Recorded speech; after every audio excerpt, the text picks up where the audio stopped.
Kaya mo, dadaling ka namin sa ospital. Ang nakaraan na hindi magandang nangyari kay Herlyn. Hindi ko po talaga kaya eh. Pag simula po nung nilot siya tapos mga ilang ano ay bagsak daw ang ulo niya. Ngayong araw ay samahan nyo kami na ituloy ang episode na ito. Gawin ko ng si Herlyn. Baka mabawas-bawasan sakali. Ate Alpa, may gasol pa ba kayo? Wala na pa. Wala na yan? Wala na po naman. Ay, kailangan po ay ano?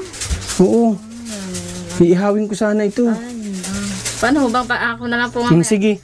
Ano mo lang, putulan mo lang ng kunting-kunti, tapos lagyan mo ng asin, tapos susukin mo ng kahit tiniduroan naman stick, tapos ihawin mo. Kapag kumukulo na, okay na yun, tapos pigain mo sa kutsara. Ano? Tapos ipainom mo na sa kanya. Maganda yung medyo mainit-init, ano? Sige. Ano ko na lang po mamaya. Wala na din po pala sila dito. Anong pinanluluto nyo? Uling? Magkano baga ang gasol? Ang refill niyan ay nasa 900 plus yata.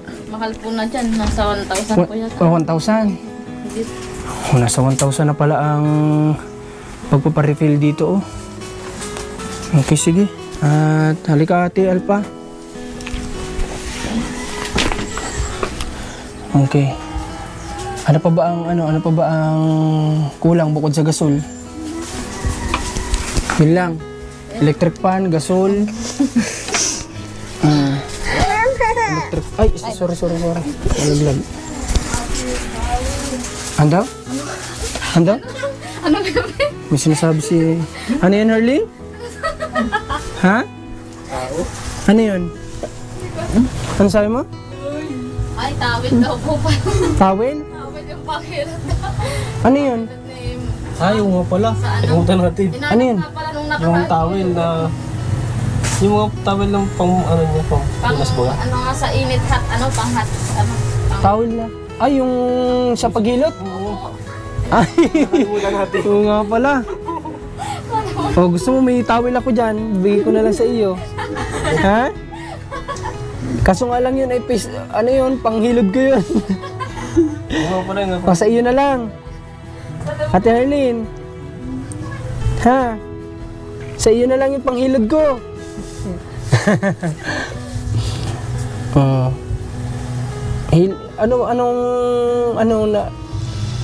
Kahit kumain ka na, ihilo ka? Ha?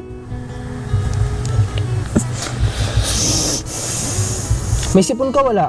Meron po. Meron din. Sipon, ubo, saka po. Nalagnat po ako. Sa panahon mo. Hindi kaya trangkaso ito? Katawan mo masakit sa pakaramdam mo? Hindi naman. Ang sakit po. Ay, baka trangkaso nga ito. Kailangan din ito ng Bioflow siguro, ano?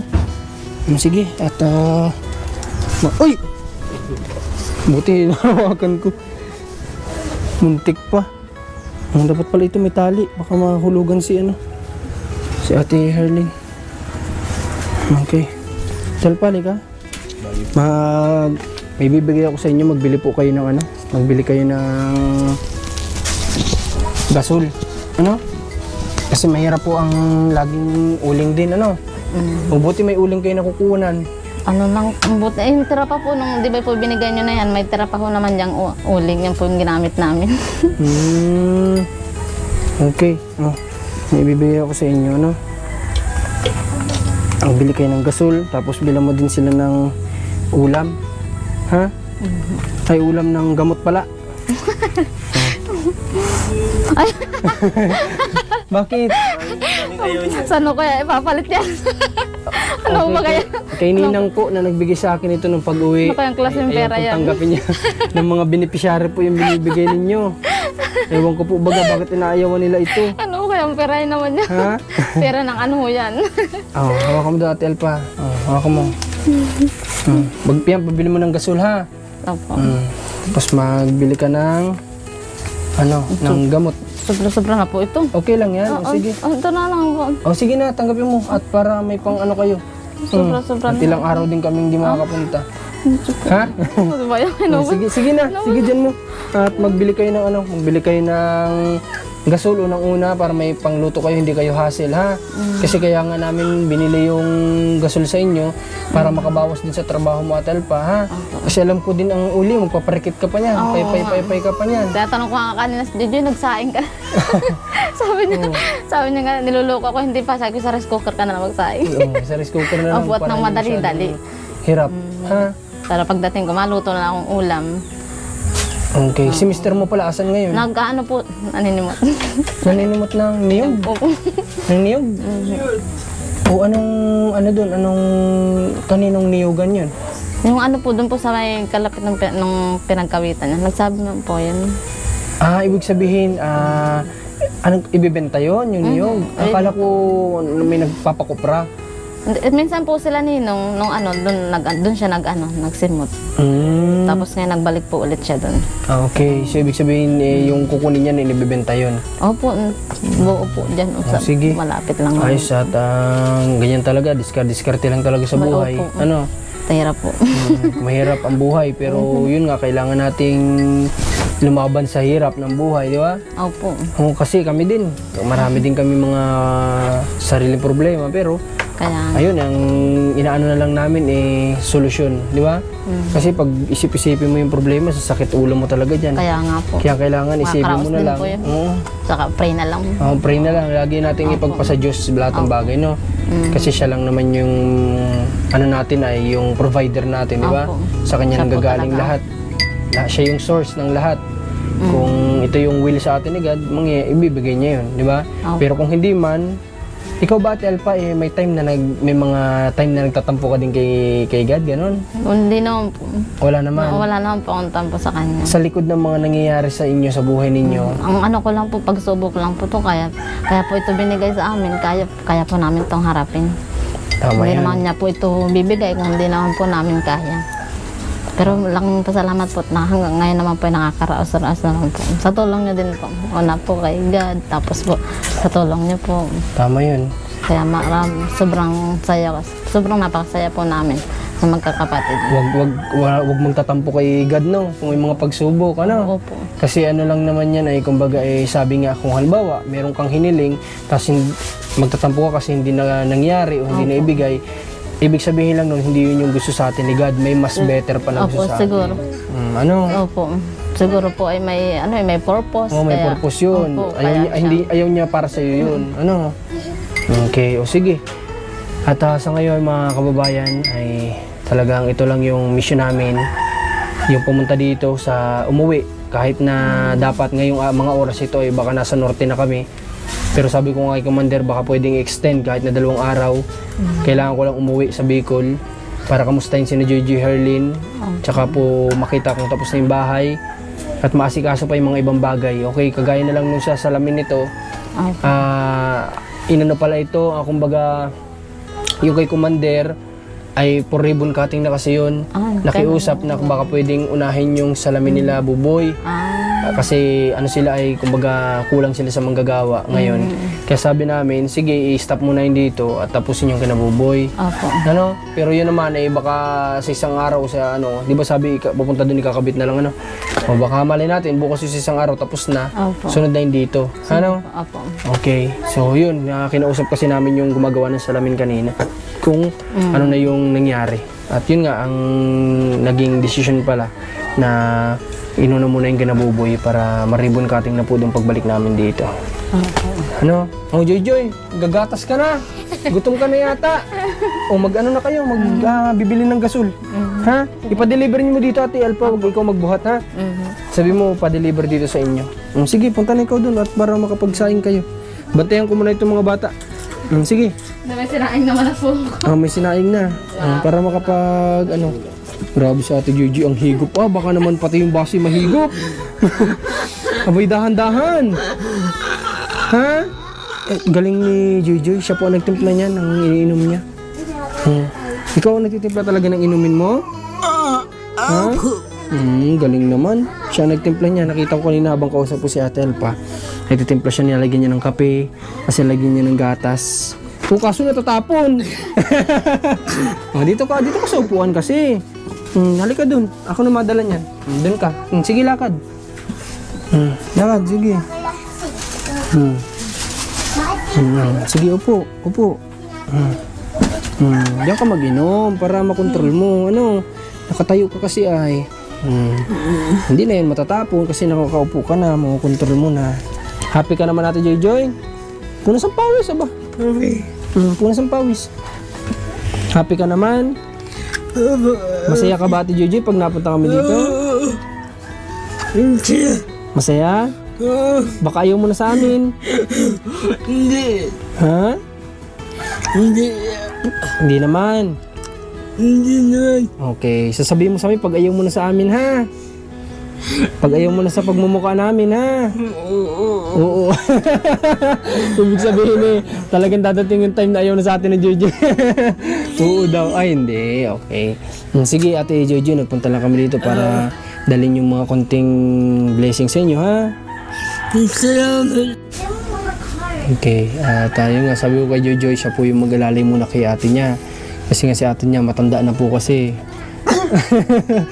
40 na kasi si ate niya, kailangan ng alalaya ni Joy. Ha? Alam na mo muna si ate mo at may sakit, ha? Mabili si ate Elpa ng gamot. Pati ko, mag-inom ka din, ha? Yung sa lagnat para hindi dapuan ng sakit, ha? Okay, sige. At antayin ko lang si ate Elpa po magdating at walang ano sa mga bata. Pagdating niya, alis na din kami. Papalam na din tayo kay Herlin. Ate Herlin. Ate Herlin. Pupunta na din kami, ha? Ha? Kayo nang bahala dun sa konting blessing na dala namin, ano? Mamaya, magbangon ka, tapos ilatag mo dito yung puzzle mat, ha? Hindi yun mainit, ha?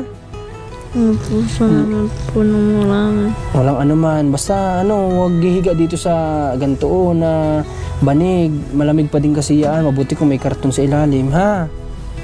Mamaya sabi mo, ate, buuin nga natin yung puzzle mat at doon ako hihiga, ha? Sige po, mamaya pag hindi na po ako nahihilo. Okay, sige, magpahinga ka ng ayos. Tapos magkain na ng tanghalian para, tapos inom ulit ng gamot, ha? Para magaling ka. Dapat pagbalik ko, magaling ka na, ha? Okay. Ayaw mo man magpadala sa ospital. Huwag po. Ha? Huwag na po. Huwag na. Okay, sige, kung sa tingin mo ay kaya mo. Ikaw naman na nakakaramdam yan, ha? Tawag agad kayo sa akin kung may problema, ha? Ha? Ate Erlyn, ha? Opo. Magsabi agad. Okay, sige. Papunta na din kami. At ito lang naman yung mission namin kaya kami napauwi ng Bicol. Kahit na talagang biglaan. Okay, antay lang natin si Ate Elpa. At nga pala, bago ang lahat, nagpapasalamat po ako sa taong tumulong sa amin para sa mga gamit namin na walkie-talkie. May 3 na po kaming piraso nito. Talagang sobrang napakahalaga. Kay Rans yung isa, na sa akin isa, na kay Commander yung isa. Hindi na po kami nito, hindi na mawawala ang isa sa amin. Hindi na kami maghahanapan. Alam na namin ang bawat lokasyon ng bawat isa dahil po dito. Kaya maraming salamat po kay Black Knight, ayan, kay Ma'am, maraming thank you po sa iyo. At may mga plano siya para kina Jojo at Herlin din, pero surprise na yun. Surprise na yun para sa inyo, Ate Elpa, kasama kayo dun. At malay nyo, may dumating dito. Basta may mga plano din sila na gustong gawin para dito kay na Jojo at Herlin. Parang excited si Jojo, ah. Excited ka, Joy? Excited si Joy. May mga surprise ang parating sa kanila at hindi lang kami gagawa nito, may mga ibang tao na gagawa nito para sa kanila. Kaya sana si Herlin lumakas na, magpagaling kasi may parating na surpresang para sa inyo. Ha?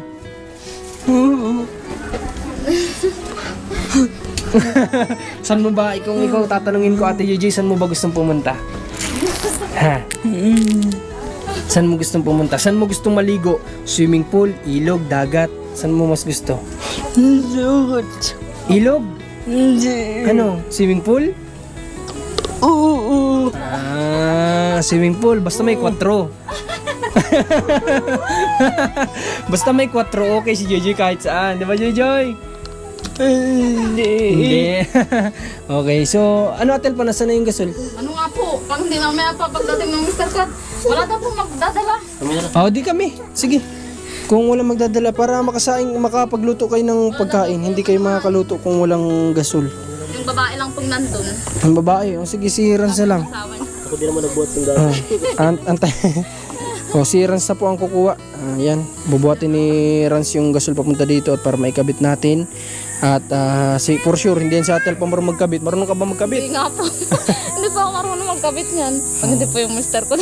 Kaya nga, kaya sabi ko hindi muna kami alis. Antay namin na may kabit. Kasi for sure hindi mo alam may kabit. Oo nga. Ay, padala na lang daw po pati yung ano. Ha? Ano yun? Tangke. Nada po sa ano. Okay, yung tangke. Salubungin na po natin si Rans dito. At medyo malayo din kasi yung pagbubuhatan niya. Para mapalitan natin pagbubuhat. Ano, bigat? Sakto lang? Ano, palitan ka tayo, ikaw na? Hindi natin sila iwanan na hindi po ito nakakabit kasi hindi rin po sila makakaluto. Wala silang uulamin.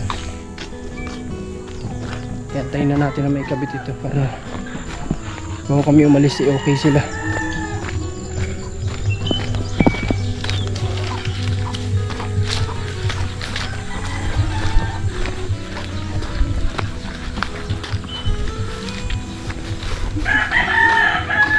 Kabit natin. Saan? Dito. Ako na makabit. Dito ko mas na-realize na tama nga pala ang naging desisyon ko na bumalik dito sa Bicol upang bisitahin muli ang magkapatid na ito. Siguro hanggang dito na lang yung vlog namin. At yun nga, sa gaya na sabi ko, hindi lang talaga kami sanay na hindi sila napupuntahan madalas. Nag-aalala din kami kapag nasa malayo kami. Hindi kami mapalagay. Kaya nga si Commander, pansin nyo, sinama niya talaga si Buboy. Kasi nga sabi niya para maranasan din ni Buboy yung mga hindi niya nararanasan. At pinipilit namin na may paranas din sa kanya yung mga bagay na yun. Yung ibang saya at yung pakikisama. Yun, tinuturuan namin si Buboy sa mga ganung bagay. Kaya ayun, kasama namin siya panorte. So okay, ngayon hanggang dito na lang. At salamat ulit sa patuloy na tumutulong sa atin. Sana po ay pagkatiwalaan nyo pa kami sa mga ginagawa namin ito na mission. Palabas na po kami dito kina Ate Alpa. At muli, maraming salamat po sa lahat ng patuloy na tumutulong at nanonood, lalo na sa mga hindi nag-skip ng ads at sa mga nag-e-effort na mag-comment. At doon naman din po sa mga nagla-like, maraming salamat at sa nag-share. Thank you po sa inyo. At sana huwag kayong magsawa na panoorin ng mga video namin. Maraming salamat po. Abangan nyo yung mga pwede natin maging vlog sa daan o yung mga pwede natin mabigyan at magiging vlog natin sa norte. Maraming salamat po. Ilang araw lang naman, nandito na rin tayo.